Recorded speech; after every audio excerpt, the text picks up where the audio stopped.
We are just about 6 weeks away from spring practice at UCLA, trying to erase the memories from a 2016 that finished with 4 wins and 2 in the Pac-12. We bring in Mike Reicolato from Gojo Bruin to start our positional breakdowns for the Bruins, and we start right at the top with quarterback. Mike, how you doing today? Good, Mark. How you doing? Thanks for having me back. I'm doing great. You got me out of bed, but that's okay. That's a good thing. I needed that.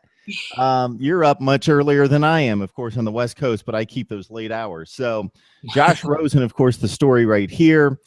We know about the tremendous talent. We know that he broke out in game 1 and then carried it through a very successful freshman season, 23 touchdowns, 11 interceptions. Unfortunately, got hurt in that 6th game last year, and that kind of derailed the whole season with some other injuries. So just your thoughts about Rosen coming into a junior season, and obviously the weight of the world on him, the expectations sky high. You know, everybody expected a huge year last year in his sophomore season. You know, he had a fantastic freshman showcase, really took, the Pac-12 by storm, and, got a lot of national attention, and everyone was saying that he was going to be a Heisman contender, which it looked like he could have, although a couple things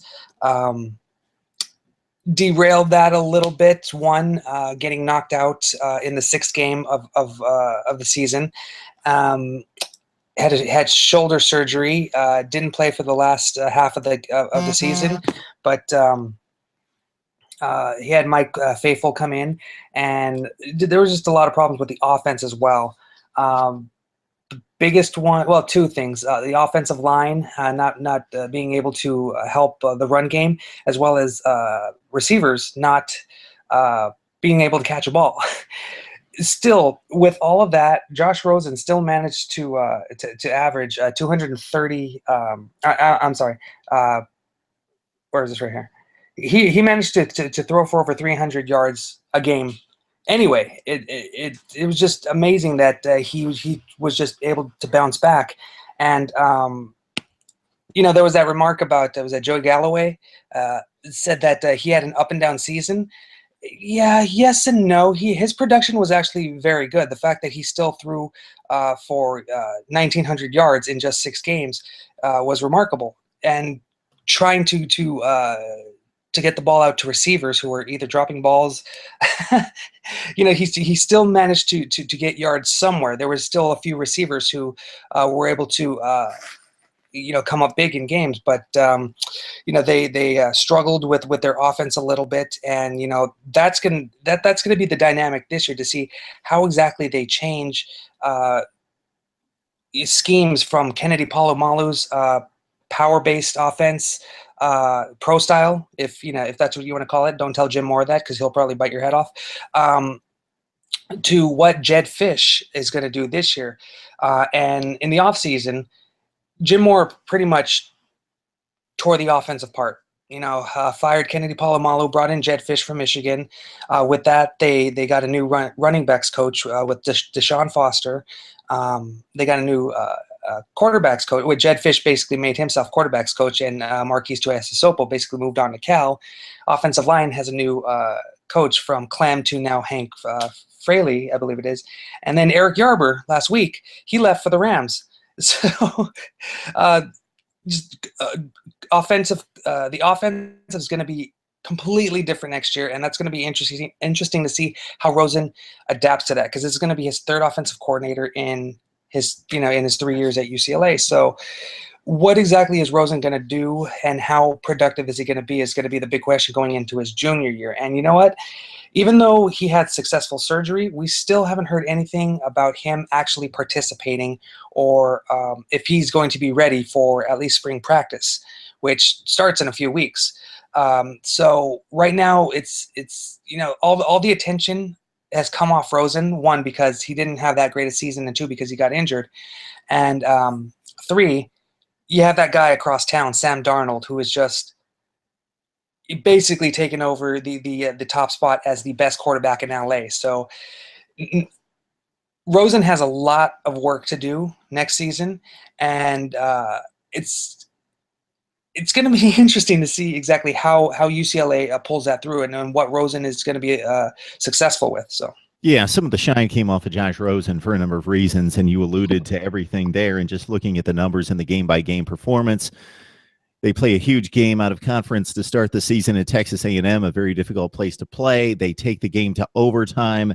He throws 3 interceptions, but he gets tagged with the loss, and the quarterback has to carry the win-loss record. I don't completely understand that. I get it to a certain extent, but there's 22 guys on the field at all times, but the quarterback takes the loss, and that happened obviously with Stanford, and that was a game that could have been won at the end. And again, they lost to Arizona State again. A game that he was extremely productive with 400 yards passing, but knocked out late, and they lose that game against Arizona State as well. So some losses mixed in there, and obviously the interception game against Texas A&M.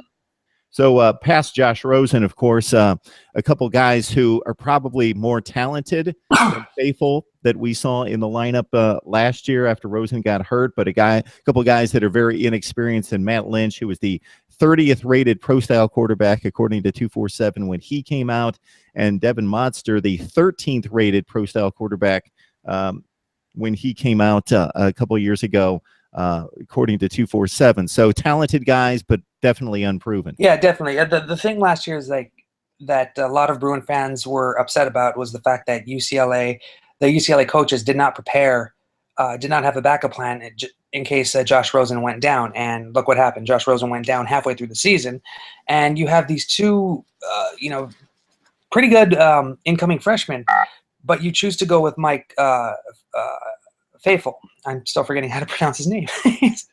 I pronounce it different every time I say it too. Mike Faithful, Mike F. Anyway, Faithful had, he's the most experienced. He has had playing time. He's played in a bowl, but it was, he knew exactly what Kennedy Polamalu wanted to run and what Josh Rosen was expected to do. The only problem is that he didn't exactly have. There's a reason he was a walk-on, and there's a reason that there wasn't a lot of success, especially at the end of the season. They just got torn apart by USC, and they just got bounced by Cal in the final game of the season, and they just could not run the ball. They couldn't pass the ball, and they were just making bad decisions, and it unfortunately it fell on Faithful. And it just the offense was just not prepared for Rosen to go down. This year, that should be fixed up because there's a lot of depth. There's Devin Modster, Matt Lynch. The UCLA has Austin Burton coming in, 3-star from the East Coast.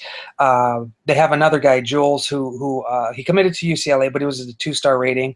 There's also Diamond Lee, who's might be a wide receiver, might be a quarterback. He played some quarterback in high school, but there should be absolutely no reason why why a backup quarterback should not be prepared this season, just in case anything does happen to Rosen again. If anything, they have 2 good quarterbacks in Modster and Lynch, and they already have a year under their belt. The good thing about them too is that both of them they have legs on them too. So if a play breaks down, they can definitely get into the open and try to do something by running the ball. Hopefully that brings a different dynamic. Like I said, with the offensive coordinator, we don't exactly know what they're going to do. Jed Fish said he wants to have a multi-look set. I guess it's going to be similar to what Kennedy Polamalu brought to the table, but I think it's going to be just a little bit more detailed to the players that they have. And with that, I think that Modster and Lynch should definitely they should be developed after 1 year, and they should be ready to go. If Rosen can't. And, like I said, we still haven't heard if Rosen is for sure going to play next year. Cross fingers, the surgery was successful. Hopefully he has plenty of time to rest and he's ready for spring practice. But if not, there's absolutely no reason why Modster and Lynch should not be prepared to lead UCLA if anything happens. Yeah, Austin Burton, you mentioned him and allude to his credentials coming out of high school, 61st rated pro-style quarterback, according to 247, out of Florida, coming from the East Coast. The scoring output for this offense is just alarming, even with Rosen out of the lineup, and you got to take that into consideration.